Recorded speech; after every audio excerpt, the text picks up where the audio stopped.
Milestone's testing picks back up this year after a pandemic-related hiatus, and this year, scores will count. I took a look at what's at stake this year as students work to show what they've learned.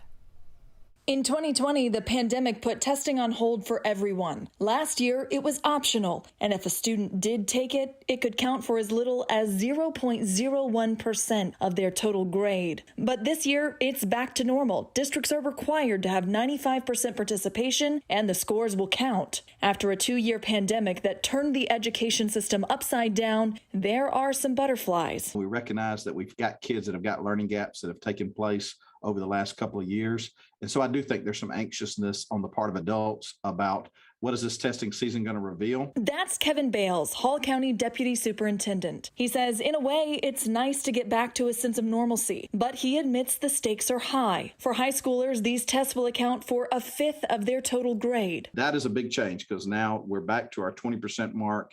And so we have a lot of high schoolers that have a vested interest to make sure they do their absolute best. For elementary schoolers, it could decide whether they move on to the next grade. But the Georgia Department of Education says most districts have waived that pass-fail requirement this year. Hall County says they're not mandating summer school, even if a child fails. They'll work with parents to figure out the best solution. Lisa Morgan with the Georgia Association of Educators says students deserve a little grace this year, too. No matter how much we want to say things are back to normal in our classrooms, they are not.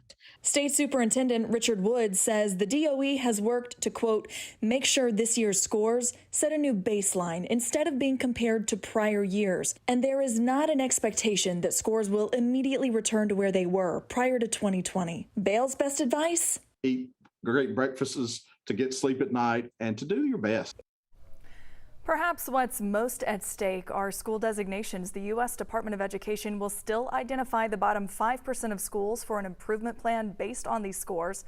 Districts expect to start getting those scores sometime in late May or early June.